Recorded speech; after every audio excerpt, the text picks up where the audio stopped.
Welcome back to ESL One Hamburg 2018. We're on our penultimate day. We are tied at 1-1 right now between paiN and Aster. South America versus China, all nicely set up for a third and final game to decide who goes through the lower bracket. But before we get the thoughts of our panel members on a look forward to game number 3, first of all, we're going to introduce you to some people that mainly remain faceless. Nobody sees these people. They walk around in the dark. They do things that no one else wants to do. In fact, these are genuinely the most unsung heroes you'll find at any esports events. These people are the league operations guys.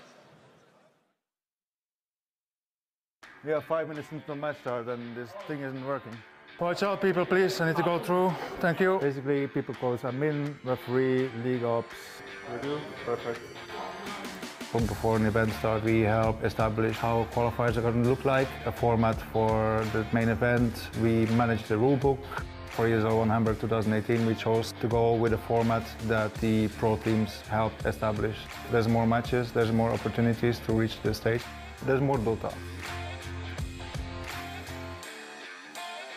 We are trying to make the best experience for the players possible. They might be a little bit nervous, and then we accommodate. If they have a problem with lights aimed at them, we try to dim them a little bit so they're more comfortable, because we want to create the best event as well. I've worked with a lot of players. It's always a pleasure to work with them, even though there might be some conflicts, a decision that maybe impacts one of the teams, and then they will be unhappy with us. I always say to my referees, you should be friendly with a player, but you should never be their friend. Because of the tournament integrity, making sure that every team is treated equally. If anything happens, for any reason, just call us, and if it's in game, just pause, we'll fix it. When they come to the tournament area, each player gets the tournament SSD for security reasons, for anti-cheat reasons, and these SSDs only come out when the players are ready to play. Oftentimes, people ask us what we do and why we're just standing by the teams. The truth is that we are standing by the teams to, first of all, make sure that there's always a fair conditions for all players involved, to make sure that there's no chance that there's any unfair behavior. And also, if they have any questions, they can just ask us directly behind them. When there's a pause in a match, we find out what the problem is and try to make sure that the problem is helped as smoothly and as fast as possible. Nice, man. Sometimes, even after so many events, I still look up at the crowd and just be completely amazed, especially when they're shouting player names. Then it goes back to normal, then I go back to focusing on the tournament. We are there for the players all the time.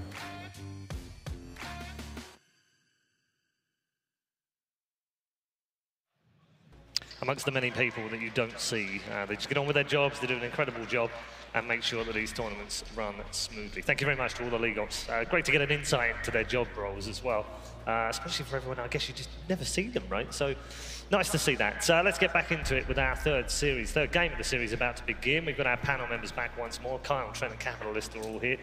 Trent, game 3. Honestly, did you expect that we would get 3 games out of this series? I was hopeful for it. I don't think I really expected it, to be honest. As much as I love paiN, you know, coming out of a lot of those NA and SA qualifiers over the years, I definitely thought that just overwhelming kind of star power on the side of Team Aster would have carried them through. But very happy to see them get their game, and they're looking very solid heading into game 3. What? Are you serious? What'd I do? You gonna judge us? Sorry, Kai. It's one of those. That's his natural resting face, Paul. Is it? Please don't be so offensive. Right. No, yeah. Okay. Yeah. When he said star power, you kind of went. Not overwhelming star power. Oh, it's the overwhelming. Gotcha. I mean, okay. You're just doubling down on a statement that's already incorrect. T-Stones! No. It's cool though. This is gonna be the last game he plays for this team. Wow. No faith. Okay. I'm already predicting paiN, by the way, because I'm a believer. Right. Clearly. Should we do it in reverse? So, Kyle, who are you going for? paiN. We haven't seen the draft. Okay. Aster. Aster. Can I see the draft first, Paul? Is that cool? You've Don't ruined ask nicely. everything now, Capitalist. You've ruined it all. Right, let's get into it. Draft number 3. There is a necro ban for Aster. Yes, our banning pace is a bit different this time around. And the Weaver manned out by paiN this time round as well. They did that in game 1, right? Yeah, they leave the Morphling out. So first it was Weaver, then it was Phoenix. And I feel like the Phoenix is an important ban by paiN. Part of what we were talking about between series, or between games rather, is that you need a way for Team Aster to be able to stop the aggression of paiN. You need those kind of like big team fight winners. And I think that Phoenix does that for you. And that's why I think our team Aster could go with the Earthshaker. Yeah, not too shocking on that one. That leaves their possible choices for the Undying again. If paiN don't want to take it for themselves, I feel like they'll be well set up. Second phase. They left the Chen. That's been banned out, neither one say. Yeah. Yeah. Both Definitely times, helps especially with games. their general play style as well, of course. Doesn't hurt to have giant, beefy creeps. You think mid-game, Chen's pretty much the epitome of it. Strong Ranger, rotates well, gives you objectives.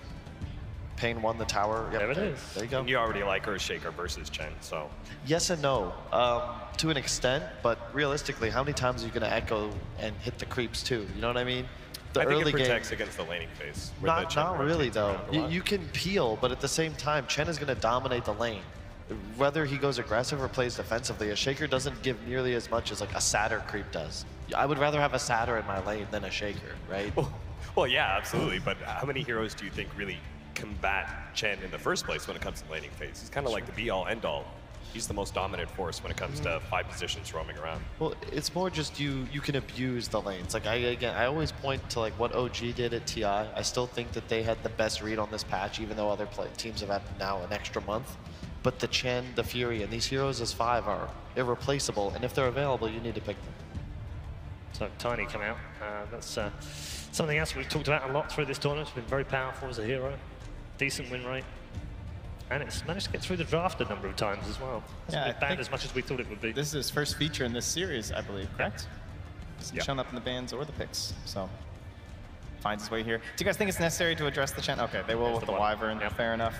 It's not too crazy of an address, right? It's no Mirana, it's no Crystal Maiden. You're not like ruining your whole draft just trying to deal with these creeps. It's nice because it's that anti-team fight, the anti-run at you, right? To temper paiN's aggression. I was looking through the games they played at this event. They've lost 7, I think. They haven't lost the game unless it was to a Brew, a Phoenix, or a Wyvern. Except the ones they did have drop a game to Secret, but they had this like Pango, Centaur, like full melee lineup that paiN just kind of couldn't run into. Yeah, that was an interesting one to say the least. So the Chen combo with the Tinker, we already saw them kind of abusing this before with the Brewlings, so just Aster staying on top of it here. I like that. Don't give Weehaw anything too crazy. Even in the last game, I don't think Weehaw was really given a necessarily a hero to shine on kind of situation like Pugna. He did his job for sure, and that's why Weehaw was the key to victory in that one. Yeah. I could see Aster going either Brew TB or ban Brew, take TB again. I feel like they addressed what their weakness was from the previous game. They have supports that now offer a lot more team fight defensive capabilities, and they're going to stick to their guns. Do you like the greedier 4s in this game, like a Rubik or something for paiN? I don't think you can get away with that. I actually wouldn't mind seeing, because Misery plays more of a 5 Chen, which is what NoTail did. I think it's the best way to play the hero because you just don't really need items. And the ones you would pick up are super value, notably like Medallion, maybe a Mecha Force, etc., etc. And it's way better to activate your 4 since Chen is usually just going to play the safe lane. So you want King RD? Tiny? King RD Tiny. That's what I want. Yeah, I love Tiny Chen as a combination. Yeah. Like, it's so good. I think they cover each other's weaknesses really well. And you can just make so many cool plays, tossbacks to Centaurs, tosses in. That's true. You're a great dual roam combination. You provide so much threat. And Tiny is kind of this support that auto wins or at least trades the off lane too, right? Yeah. And that's where like this Winter Wyvern, it's gonna be their best way to contest one of these lanes and try and pull it back, but this Earthshaker is not gonna be able to offer you the same kind of lane winning presence. So Team Aster may have to make up for that in their course. Sorry, it's banned. Yeah, bird's extinguished. So in terms of their course for lane winning then, that means they're likely not going to see anything too greedy, you would think. Do you think that they have any chance at going for maybe that legendary Sylar Terrorblade once more, or they can be thinking about things like his Lycan is still in the pool too, but you're already against Chen and Tiny, which I think takes that down pretty well already. I almost want paiN they're going to leave Magnus and TD in the pool. I thought they would ban one of them. That's pretty scary. Yeah. Mag is a relatively weak laner if they have enough pressure, though. Like with the Chen creeps and everything. But I guess, as you said, position 5 doesn't get too much. So they ban the Pugna, ban the Tinker. Back for the TB.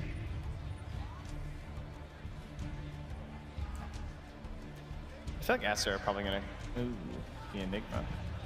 I don't know, boys. That's into Wyvern. I don't know, boys. With a Chen on your team, just feels a bit ambitious and locks paiN into, I mean, look at how much they've already revealed, the way they're going to lane, how they want to play. Now consider that they're still second pick, so they have to give away one more hero. Aster's just going to go for some versatile core.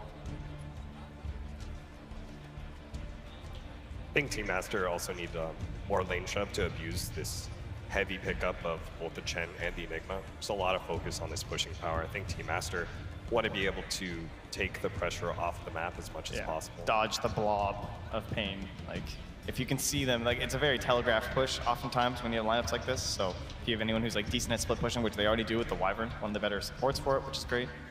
But cores, they're able to do the same thing.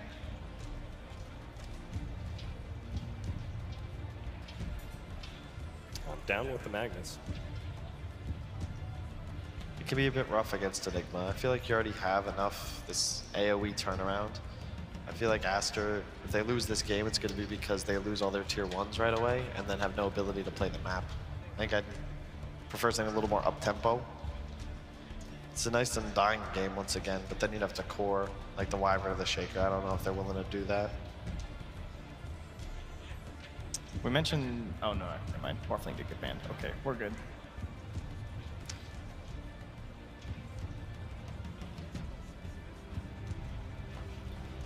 Just, it feels like it comes down to just hold, right? Sylar on the Monk King had some issues some of the game, not gonna lie. I feel like he's maybe not as experienced on the Monkey King. He hasn't been playing it very much over the past few months either. I don't like that pick at all, personally. I think that's a very weak hero against everything paiN's got at the moment. Yeah, it's bad versus Chen. It's terrible versus Chen. It's really bad versus Enigma unless you're, stonewalling super hard. So you feel like it's gonna get pressured too hard by the Chen creeps?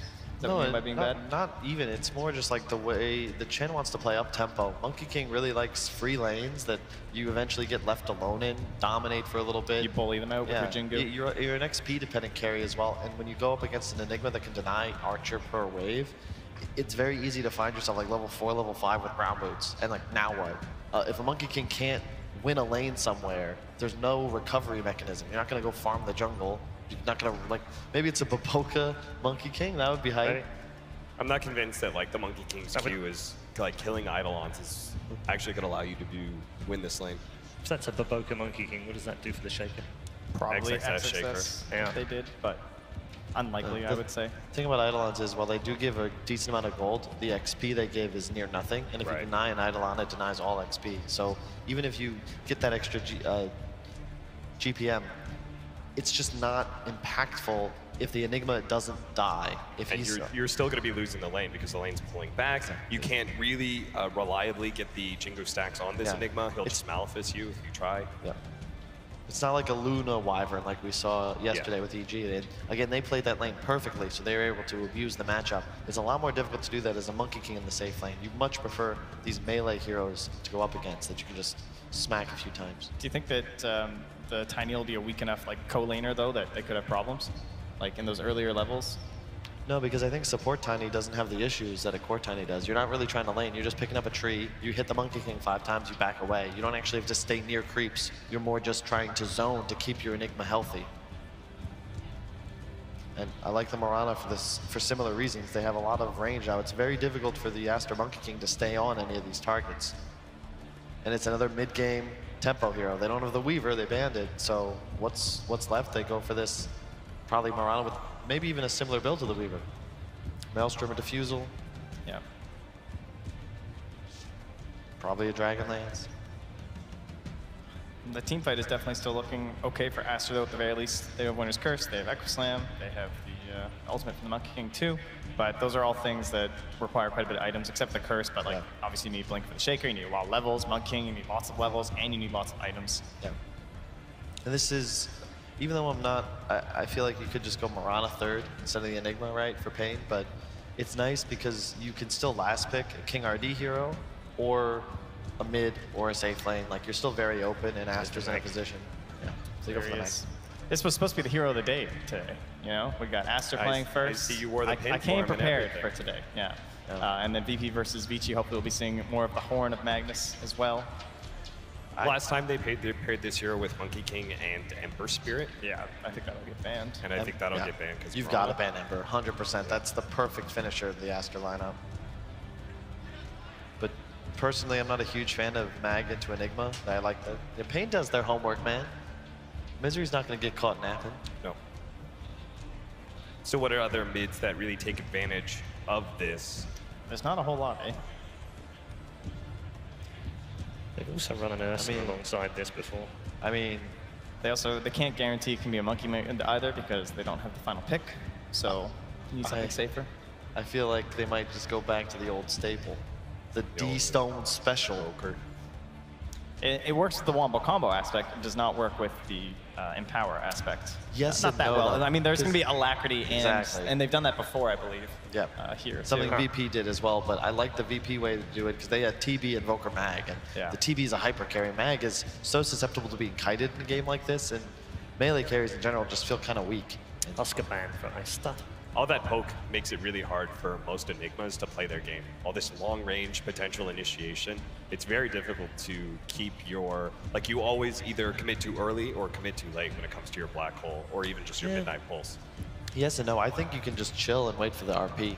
Like, if Enigma and Mag both don't use their ultimates, Mag is going to give a lot less to a team fight than an Enigma will, and the turnaround potential is just so much higher. I like the DK choice. That's nice. It utilizes the Empower. Big issue with DK is that outside of your DK form, you don't really accomplish anything, but with Empower, you're actually able to farm pretty substantially. The pace of an Invoker will probably put them up to way too much risk in case of a snowball. And I have to say, I think that shows a lot of promise, the fact they didn't just pick Invoker. Like, this is an elimination game.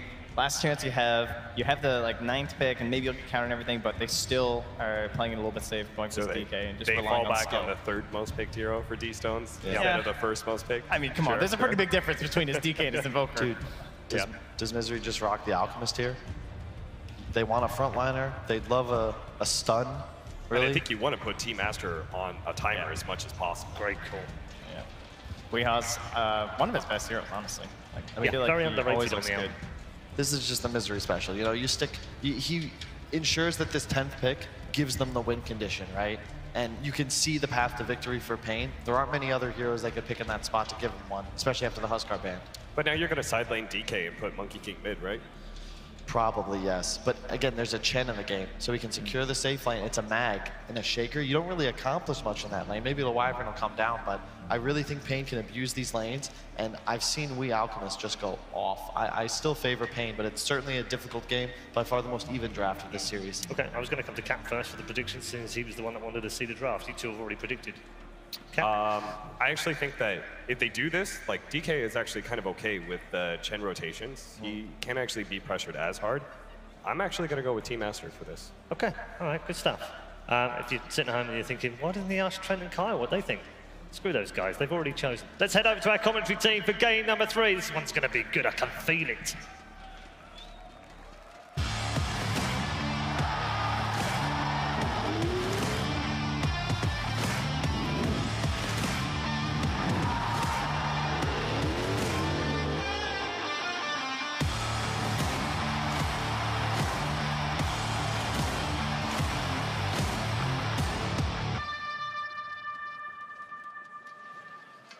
Game 3, ladies and gentlemen, of Aster versus paiN. Both teams changing things up a little bit around this time, trying to catch one another off guard, making sure that we don't see, again, sort of these answers coming out for each draft, as we did in both of the games so far from each side, and some switch-ups as well. I mean, looking at these two drafts, folk, what sort of sticks out to you as something to watch out for this game that's a little bit different to the other games we've had so far this series? You know, I know you're not a big fan of the Magnus. That hero can struggle quite a bit in this game, but he doesn't have anything, or in overall games, but in this one, he doesn't have anything to actually stop his blink. And also, it's an XXS Magnus. This guy is, in my opinion, the best Magnus in the world. Or top two, maybe, I mean, best. We're pushing it, right? Sure, S4 might be hearing in us. terms of sort of recently, like last 2 year LAN performances. He's been a beast on He has hero. had some fantastic showing. So I'm excited to see what he can do as we get ourselves into this one. A lot of team fighting from both sides. You got black holes coming out from one side, RPs potentially coming out from the other, as we'll get ourselves stuck into this one. One game away. Both of these teams, everything on the line. We're getting the adjustments happening immediately. You know, you have that time to prep now. You have that minute as players. So they did see who's playing what hero. So they see, of course, that Weehaw was playing the Mirana. So immediately, Siler's going to be going toward that mid lane with the Dragon Knight. And it looks like they're actually going to pose themselves with a aggro tri-lane to secure their Monkey King and just shut down this Alchemist super hard. They even have XXS starting with double Stout Shield. So he's going to be wanting to lane versus that Enigma to soak the pressure and try to just, he's going to be sacked a bit, but he'll be able to get some experience as long as they just don't push his tower down. So I mean, eyes on Misery to see what he can secure with this the sort of surprising to you that we see that switch up? You know, Weehaw, Mirana instead of the Weehaw out, HFM playing the Alk instead of the Mirana, and on the other side, D-Stone's playing the Monkey King instead of the Dragon Knight, Sylar playing the Dragon, you know, having those changes. That's where the mind games come in, right? Because it's like, they're like, oh, okay, Alchemist will go mid, we'll put Monkey King mid. Mirana goes mid, we'll put DK mid. It's just a quick adjustment, and maybe the players just want to play like this. They're comfortable to do that? Yep. Let's see, as both games so far have been impressive from either side. That first game as well that Aster were able to take, paiN definitely had the chance to close it down. Ooh, Misery being sneaky. paiN. Cuts through, he's actually already claimed that one bounty rune, so Bavoka will know that he's playing in this area now. So they should be aware that there's probably going to be an attempt for a courier snipe, since that bounty rune was taken. As lane swaps are going to happen immediately, Tavo is going to make his way toward top so that he can slow down that pressure coming out from that Monkey King / tri-lane that they were seeing unfold. So for the most part, who would you say is getting the overall better lane situation that they've tried to find with these movements? We'll see when the TPs happen, because they did it. They can still change. We see, well, they're saving, and they're saving their TPs. So we see the Monkey King is now running across the map, saving his TP, as well as HFN on this Alchemist has saved his TP. He walked all the way down bottom. So we'll wait to see a little bit before it all does come down and settle. Sylar on the mid lane, Dragon Knight against the Weehaw Mirana, as we say this time. Briggs, would you expect to see this go one way or another? DK is going to farm just fine. Yeah. It's really hard to pressure a Dragon Knight with Mirana. It maybe be a rotation from Misery or something, we could see that, but I think Misery's going to put his attention more on shutting down the Monkey King. And instantly, lanes get swapped. You see Magnus TP top, he wants a lane versus that Enigma. Enigma did use the TP, so Enigma is now top versus that Magnus. And immediate Wyvern TP bottom. Do we see HFN switch soon? I mean, how much of a bad lane is that up top? As we'll have to hold that for his bottom. King RD does get a little bit trapped in by the fish. D-Stone's able to get the Jingu up. Still just level 1, of course, at this stage, so no follow-up down this quite yet. Yep, instant swap. There we go. Oh, they're swapping again. Yep, okay. Alchemist is going to go top. Enigmas want to go down bottom. They just don't want XSS to get like free farm versus these Eidolons, and they want to be able to put pressure with the other lane. They want to be able to slow down the Monkey King's farm with that Enigma just denying creeps nonstop. And that's a change again, right, from Aster? Yeah, of course. They're just going to keep matching movements. It's just going to keep changing. Who's going to sort of concede first in terms of these movements? Like, it's got to stop somewhere. I think we're set now for a bit, for a moment. XXS has to wait for a bit before he can TP down bottom. So I think right now, paiN has won it a tiny bit. I mean, you can't really lean it too much this early on, but paiN has gotten what matchups they wanted. Of course, whilst all these movements have been going on in the mid lane, Sylar doubling the farm sort of for the moment. As those first few waves, he's got the lead on CS, 12 for 4 against the 8 for 3 now that Weehaw does find. Has caught up a little bit. Rotations again. Now Monkey King's top versus an Alchemist. So now Aster's got what they want. As another rotation happens as XSS goes bottom. So musical lanes as we were expecting. Just really wanting to get those matchups. At the moment, sort of out of all those movements, you can see it is both the Monkey King and the Magnus that are sort of missing out the most in CS because of these change-ups. So it's top CS, sure, it is Sylar on his Dragon Knight, but just behind that is the 3 cores of paiN. As they are just being able to cope a little bit better with the movements. And especially when they have the Enigmas, who's going to just naturally get those denies and last hits, because he's got Eidolons. He's got 13 denies so far, the 3-minute mark, Tavo. So the movements that Aster are making are certainly not making things amazing for them. Sure, you could argue maybe the CS would be worse if they didn't make these movements and they were sort of in these matchups that they don't want to play against. So far, paiN Gaming definitely going to be a little happier with the situation. 3 minutes and no kills, but already a 1K gold advantage. Yeah, they actually, the Chen is laning versus the Monkey King right now, so they're even happier because of that. He's going to be able to slow down that farm and also protect his Alchemist, HFN, who has 17 last hits already. That mid matchup is the only one at the moment that is going in Aster's favor. That's sort of what, as you said, in terms of the heroes, this is expected. Yeah. In the 1v1. So to have that favorable time on the Dragon Knight. Oh, I heard that. Early level of Concoction being skilled up for HFN. They really want to try to pressure and slow down this Monkey King's farm. He also wants to be like, since like Monkey King versus Alchemist in the laning phase, Monkey King can go to pressure him. Now they can kind of turn the tide with this stun. It's actually a pretty cool approach. You need it to stop him from getting those 4 stacks of the Jingu Mastery. Definitely. Something to disable, because with the Fissure threat, there absolutely is kill potential from this lane, and having that skill point, it takes that kill threat away from them. Yeah, big fan of that. You know, this is paiN. This is both sides realizing that this is how the lanes will settle now at this 4-minute mark. They're not going to change again anytime soon. Maybe if we see someone die, they may, you know, sort of make that TP back into a preferable lane. But for the moment being, this is how they're going to sit, and this, if anything, is certainly going to favor that. Lane, D-Stones. Boundless Strike, it's going to be whiffed, and HFN can chase down a good charge up of the Concoction. It's going to set them up for first blood. They're going to chase down Baboka as well. The Shadow Tormentor comes in, one more punch would do it. Baboka does have the Enchant Totem. Archangel gets one more hit off, it's not enough to get the kill. TP's coming in as Fenrir is there with a Splinter Blast, trying to fire back onto the HFN Alchemist. HFN will be able to keep his distance. D-Stones back into the lane, turns towards Misery. Will be able to chase down the chain, get the passive build up, Boundless Strike down again, but there's the Concoction coming through, it doesn't matter. They'll still get the kill onto Misery. Misery falls. D-Stones now using the rest of that damage to pummel into the Alchemist. The TP straight away back towards the top is there from King RD. Coming in on the Tiny, warding Fenrir and D-Stones back away from that top of 10. But Baboka's still there on the side. Could look for a good Fissure block off. They get the Avalanche down to the Shadow Tormentor comes out as well, and they'll kill off D-Stones. King RD coming into that top lane and keeping paiN Gaming on top. And the low armor coming into play there. Monkey King just having such low armor. The Concoction does that much more damage, as well as even a tree toss from King RD, just really able to chunk him down. And a Monkey King getting slowed down is always a big worry. Oh, absolutely. Playing a slow start as Monkey King is never nice. Sure, there is a Magnus in this game, there is in power, but you can't really rely on that too much because Monkey King's never really a hero that wants to be farming, and indeed another Concoction. HFN, this outscore sort of skill build, the way they're playing it and laning it, it's perfectly done by paiN. They may lose King RD as D-Stones jumps forward, but the control of the micro, Misery, holds back D-Stones with the stun. Tree toss comes out from King RD. D-Stones trying to come in. King RD playing around with an extra poke as D-Stones will survive, but has to go back towards the shrine. Pop a salve as paiN Gaming are just keeping a perfect hold of all 3 lanes. As we can see here, this is D-Stones' pro debut on Monkey King. Only 20 pub games. It's a 50% win rate as well. Nothing too flashy. That's not a lot of games. No, definitely not. I mean, paiN is making all the right moves on the map again. Mid lane, Has he got the damage? No. Oh, I mean, he's thinks trying for it. He is trying for it. He's got the haste route, so he felt that he could play aggressive, and he can. He can bottle up and head back. Sylar, Weehaw wants to get the Starfall. I'm going to get the second tick off, so Sylar will survive. Weehaw playing aggressive, and you can see on the CS as well in this matchup, Weehaw has really caught back up to the Sylar Dragon Knight, as that one lane that Aster were winning is now pretty much even. Definitely a big concern for Aster. It's a 3K lead. 3K gold lead, and you have an Alchemist on your team. And Talva, we've seen what he can do when he has a rough start and he comes back in. This game he's having a free lane.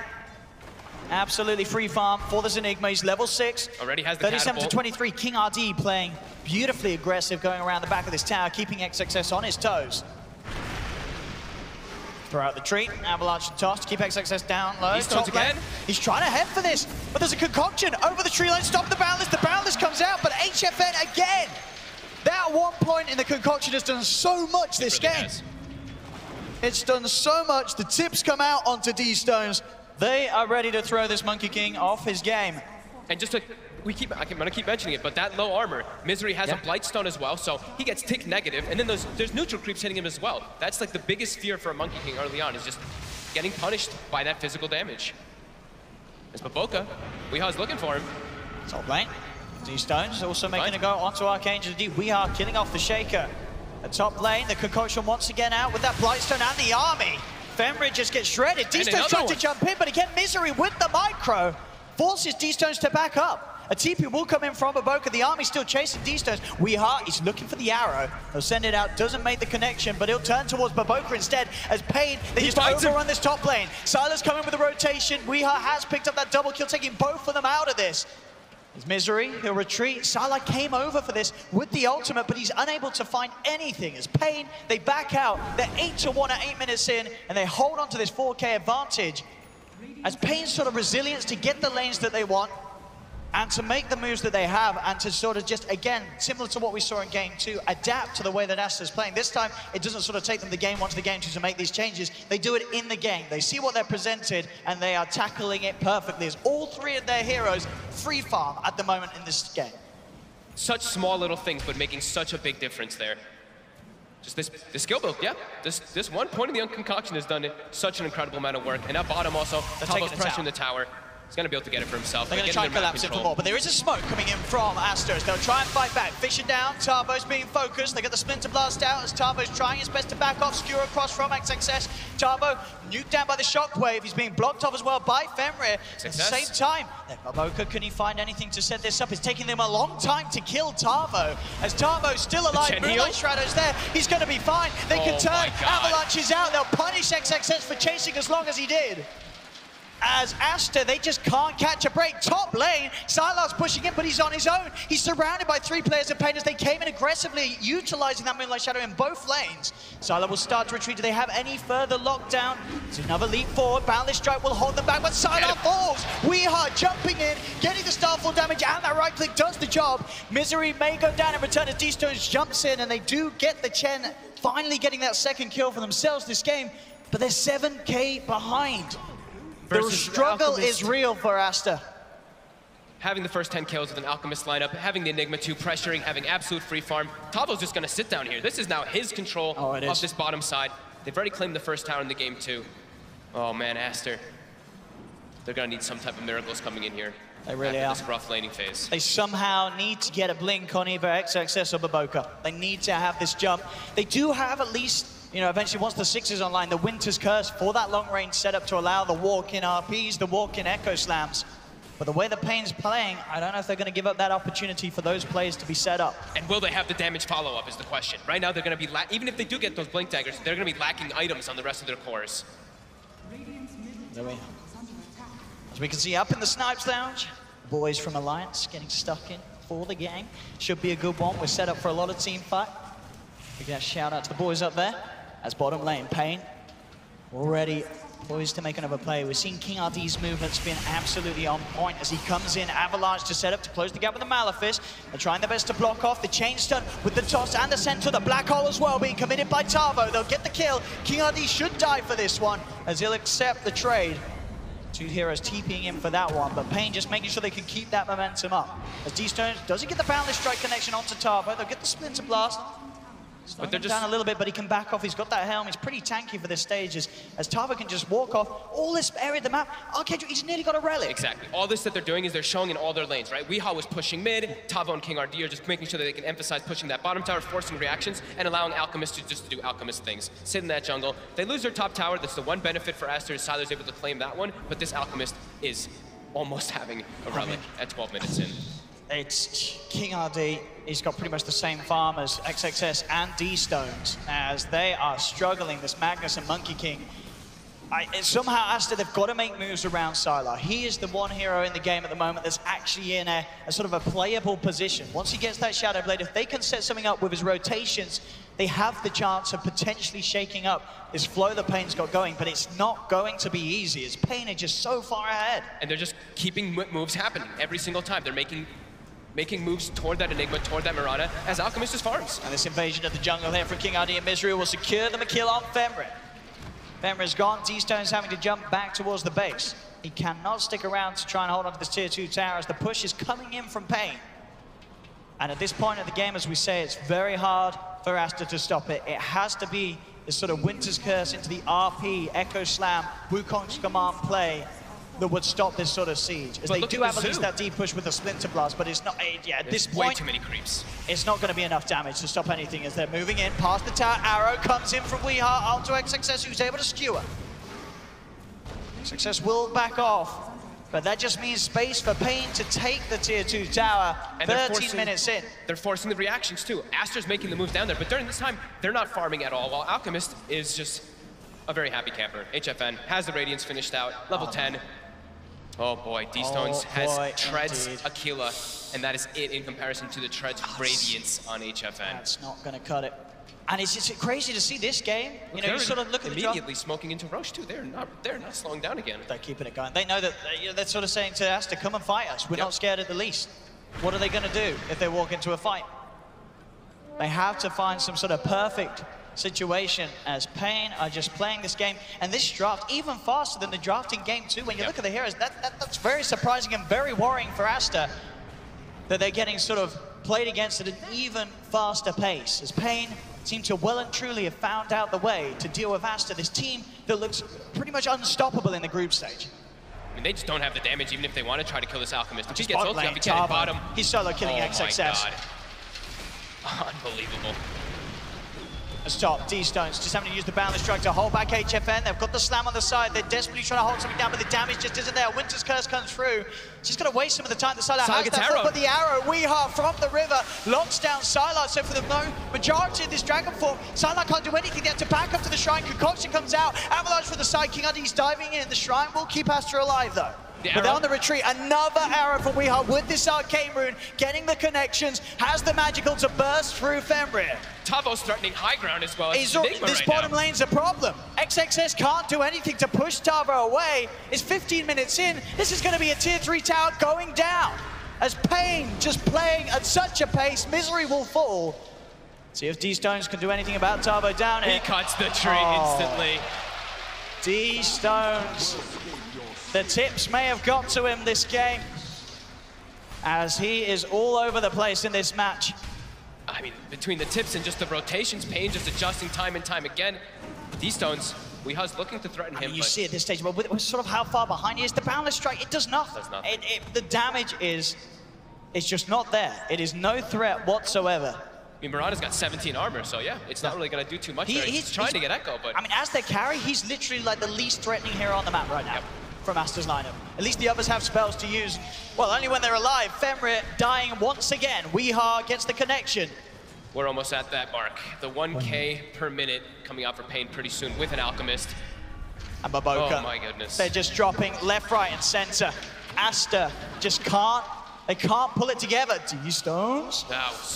And they're getting hit by another arrow. There's no breathing room. Aster, they can't actually get out on the map to be able to find anything at all. Sylar is the only one who's really able to as this Dragon Knight. He now has, I mean, a Mithril Hammer on top of the Shadow Blade, but walking into paiN's lineup, he can't actually contribute too much. His team does not have what they need right now. They've got the Blink on the Magnus too, but they don't really have the follow-up. Maybe with Echo Slam if they get some huge RP, but... It has to be the biggest of RPs at this stage. They're 15,000 gold behind at the 16-minute mark, coming very close to that 1K a minute. And look at the way they've warded too. paiN, they've got this whole area surrounded. So they know all the vision, they know all the moves that Aster's going to be making unless they come out smoked. The smoke's going to be dispelled by Misery. So sure, they get a Chen, but then the play's up. They smoke for this big play, they only get a support. King RD's able to blink away. That's not what Aster needed. They needed something more than just a Chen. They're still trying to move in and chase for more. They're under the cover of the Moonlight Shadow. So Tavo and King RD will be fine. And that sort of that play, that chance there that Aster had, is wasted. It's King RD actually missing the Avalanche. So D-Stones is able to jump back, actually jumps back in. Starts to focus down into King RD, as he'll be left behind as Aster, they're coming in with a 5-man. They will get King RD as well, so a second support kill from Aster. They need anything they can get. But all this time, that top half of the map, all the spaces, we can see D-Stones really struggled this game. These deaths setting him back, keeping him far below the average on this hero in terms of net worth, as D-Stone's the man in question. Top lane getting jumped. Tavo commits the black hole. Will they commit a few tips as well if they have? It doesn't look like they will yet. They're just happy with the way that they're keeping themselves fully on top of this Monkey King, as D-Stones is just not getting to play Dota at all this game himself, and XXS still being matched in farm by King RD's Tiny. Yeah, and they're still they're threatening every single lane.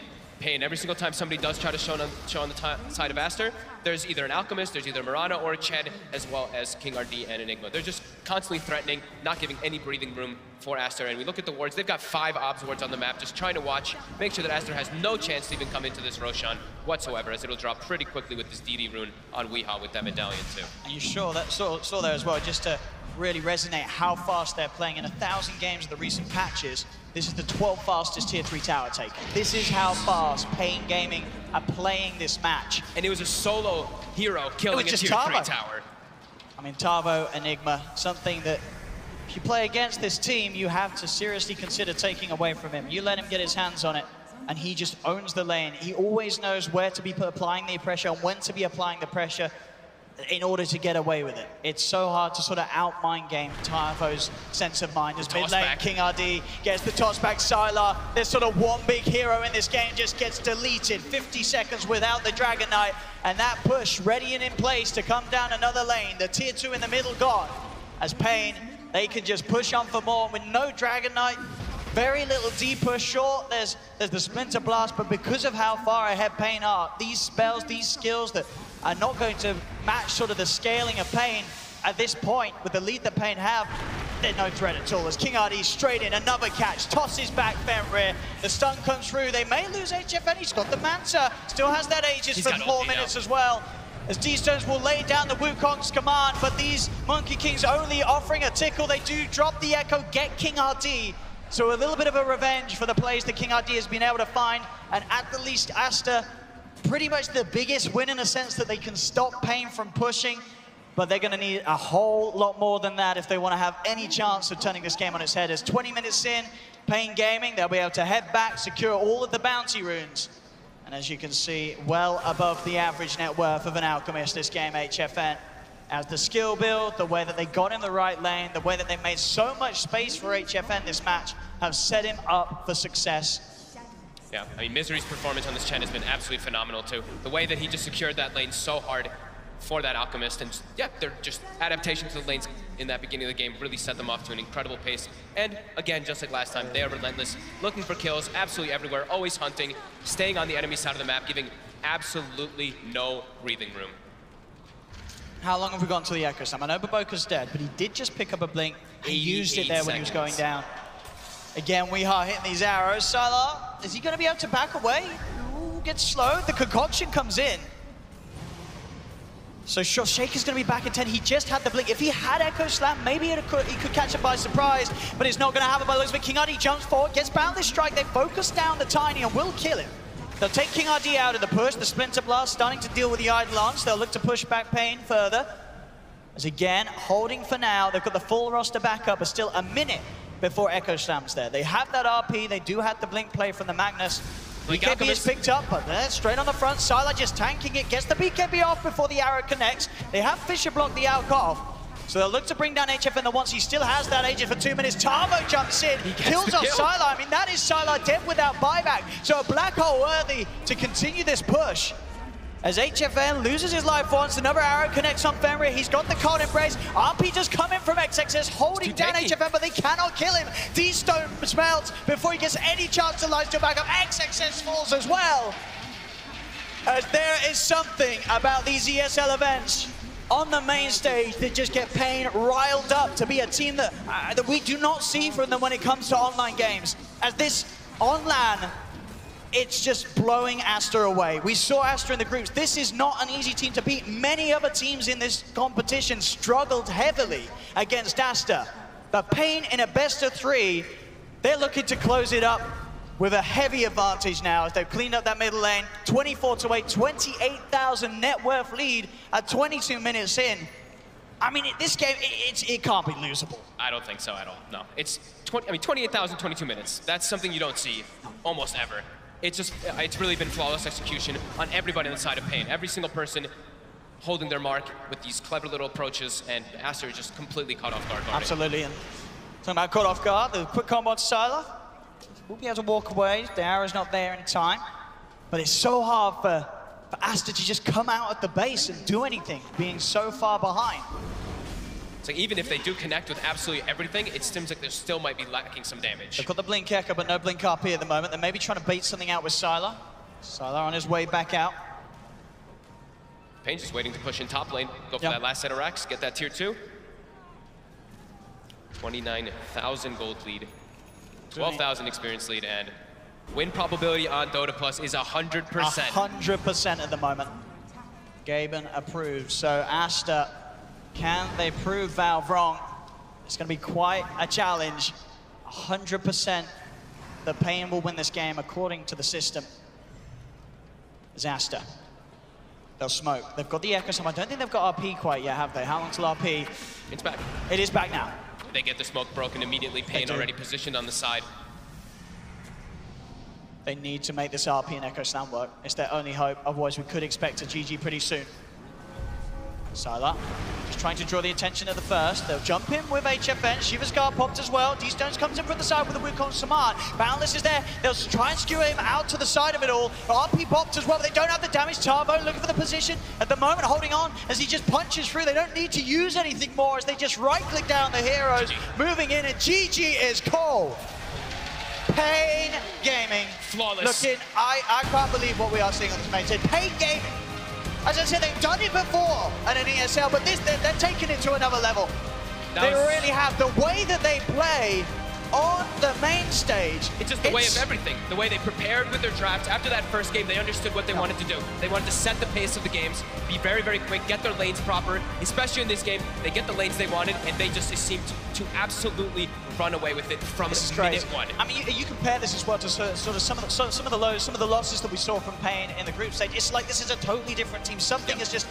It's just gelled, it's perfected itself. They had some really rough games in the groups, but these sort of performances, turning up and playing against Aster, you know, this Chinese team that a lot of people are tipping to be one of the best in China, and they in 2 of these 3 games just absolutely walked over them. Aster, this game, it looks like they didn't even do anything. They didn't even play their game. Yeah, they just didn't get a chance to because of how incredible paiN set up everything. Literally every single lane it went. I mean, the mid lane in the start, Sylar was doing great. We ended up catching up perfectly. Bottom lane was a smash. Top lane was a smash too. Everything just. I mean, yeah, those lanes, those movements, those TPs, that just resilience to keep those matchups favoring paiN. While a lot of other teams, they maybe make the move once and then they say, okay, we'll just accept it. But paiN knew if they could sort of make and force Aster to play around their lane matchups and be that step behind at the start, there was never going to be a way that they could get back in the game, and we saw again, you know, HFN getting that concoction. We saw in the stats, it very rarely happens, but this game, it made all the difference. It was so smart, and honestly, giving this team Enigma just seems to be such a damn problem. They know exactly what they want to be doing with it, either the way he pressures, the way he itemizes, just from start to finish, absolutely beautiful. What a series as paiN move on here at ESL Hamburg, taking the series 2-1. Back to you guys on the panel. Thank you, Eddie Pixel and Fog, there with your commentary of our opening series of day number 5 here at ESL One Hamburg, and it's a little bit of history for paiN Gaming, who were perfect. They were brilliant in that 3rd game. It used to be that this team was very dangerous in best of 1. 6 months on, turns out they're very dangerous in best of 3s. Let's find out from our panel what their thoughts were on a very terrific performance by the South Americans. Kyle, lots of switch-ups in there. We can talk about what, you know, Aster did and didn't do wrong, but paiN played that so well. Yeah, they did. It was flawless. I mean, it felt like they were running their bread and butter strategy. Misery with the safe lane Shen, he dominated. Tavo's got a sweet matchup down bottom. And HFN, and we proved that it really doesn't matter who's on the game winner. Because they're both capable of taking it home. And I mean, there really isn't an MVP to me because they all just did their job and crushed it. Yeah, Trent? Yeah, I was a little doubtful seeing the HFN Alchemist because it's just like such a classic for Weehaw. I was like, whoa, that's a pretty big burden for HFN. Plus, it's being played in the safe lane, which isn't the most common thing. But as they pointed out, I mean, just that skill build, very nicely done.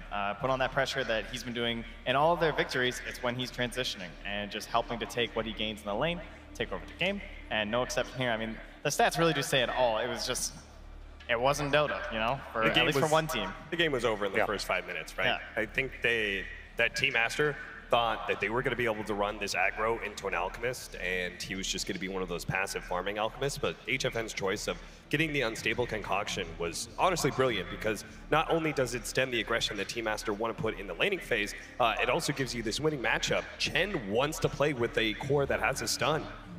Alchemist ends up suiting that perfectly. Yeah, I mean, the other thing to note on here, for those of you that like stats and like money, look at the Alchemist. It's incredible. It's actually double, inside 24 minutes, double the closest that anyone had from Team Aster. Disappointing overall, gents, for Team Aster, because they did so well in that group stage. And you look at the results and you think, 9-1, wow, they're going to be a real threat in this. They've lost twice in the brackets and they're going home. Yeah, I mean, I guess that sometimes that happens with teams during group stages. They look really hot and everything, and maybe you could say they kind of got figured out. Plus, we kind of pointed out that some of their games against like Virtus Pro and stuff, it seemed like Virtus Pro might have been experimenting somewhat too. So, but not take anything away from Aster. Obviously, I would say more so paiN just really executed their strategies extremely well. If there's any argument, it might be that Team Aster just didn't put enough thought into how paiN are playing their game. Maybe they focused on themselves too much, because that was just classic paiN. They ran the paiN train and took the game. All right, get some more from all three of you in just a moment, but let's check in with Purge and find out what pearls of wisdom he's got from that brilliant victory by paiN Gaming.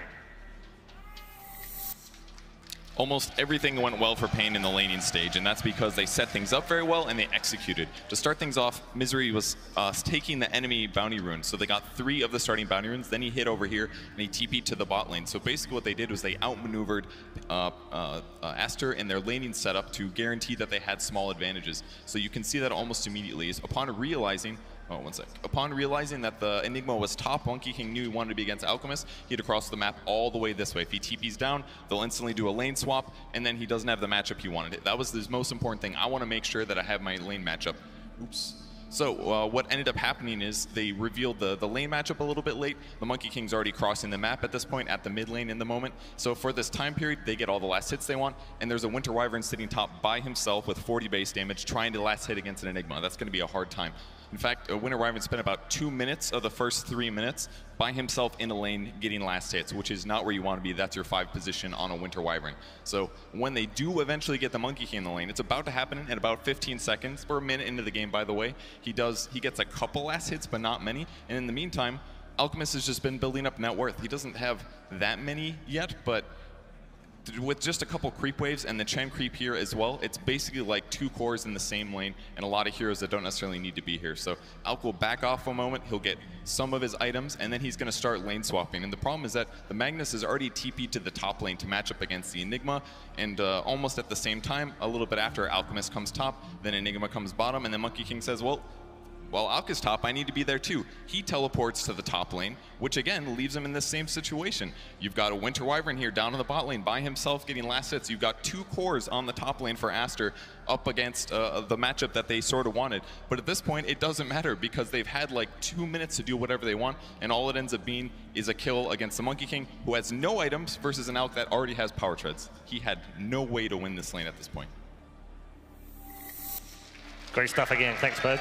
Seems good, is good. You hear the applause this guy gets? I know, you know, right, we show up on camera, there's no, you know. Let me try this, Ladies and gentlemen, Trent. Yeah, see? It doesn't work. It doesn't work. Doesn't work. No. He comes in and out on applause. This guy, I tell you. Let's grab an interview with a man who I would assume is very happy right now. It is the captain of paiN Gaming, the master drafter himself. Misery is going to join us right now, hopefully. There we go. Misery, congratulations, first of all.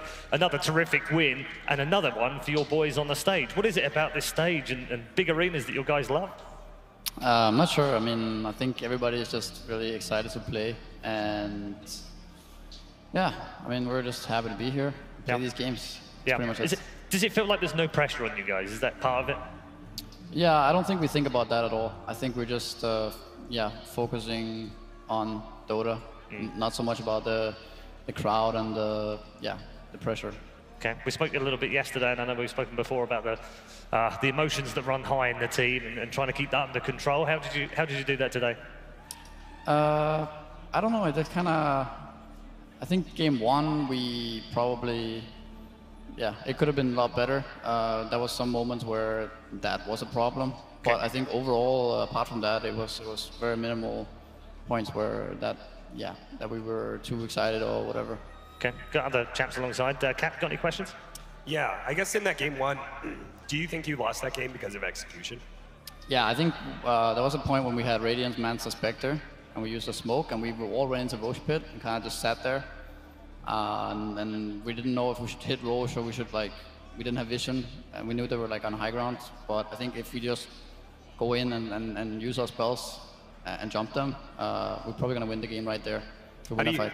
How do you bounce back from that in that case? Like when you lose a game on stage and it's because of something like execution, not something that you could just go, oh, we figured out what's supposed to happen in the draft, we'll do this next time. Like, do you yell at your team? Do you encourage them? This was not the time to yell. I just felt, I mean, I said some things, but I think everyone was kind of fine. Like we knew we had that game, or it was a very close game at least. And I think everyone's just on a really good mindset right now, doing this series and yesterday too, that one loss is not gonna like shake us or anything. We're just gonna go next. I think in all 3 games, honestly, it looked like you guys had the better draft. I think we all felt pretty confident how it came out, especially game 1. It looked like pretty solid, and as you said, things didn't go according to plan, maybe off the rails a bit. But then game 2 and 3, at least whenever we saw the player shots, it looked like you were doing a lot of communicating, a lot of direction. Looked like things, no one really messing around, kind of a deal. Are you mostly the one who makes the calls throughout the majority of the game? I mean, everybody's talking a lot during the game. For the draft, I mean, we spoke a lot last night, and we spoke a lot today. But it's mainly, yeah, it's basically, I'm just asking people what they think about certain things and get feedback, and then, yeah, it depends. I was just going to ask, how important do you think it is to set a team bedtime? And how has that impacted you guys and showing up on stage? Well, I think it's important to a certain extent. I was a bit annoyed in the beginning because people wouldn't wake up on time, but I realized it affected my mood so much that I was annoyed that people weren't as disciplined as I wanted them to be. And then eventually I realized that it's fine as long as they are ready and they want to play the games, right? Like that they want to win. That's all that matters. Not so much about like waking up exactly at 9:30 or whatever it is. If they wake up at 10:30 and the game's at 12, who cares? If they don't want breakfast that day, it doesn't matter that much. So it was something that I had to think about a bit. So I don't think it matters that much. Not for these guys at least. All right, good stuff. Thank you very much, Rasmus. And once more, congratulations on a great win. Quick final thoughts. Secret next, easy game, right? Yeah, absolutely. No, okay, that's fine. My headset cut off for a second there, but... No worries, buddy. Thank you very much for joining us. Good luck later on. Yeah, thanks. There's Misery from paiN Gaming. Congratulations to paiN. Let's just wrap things up on the game, give out the MVP award. That one is going the way of HFN right now for his performance in that last game. Agree, disagree, gents?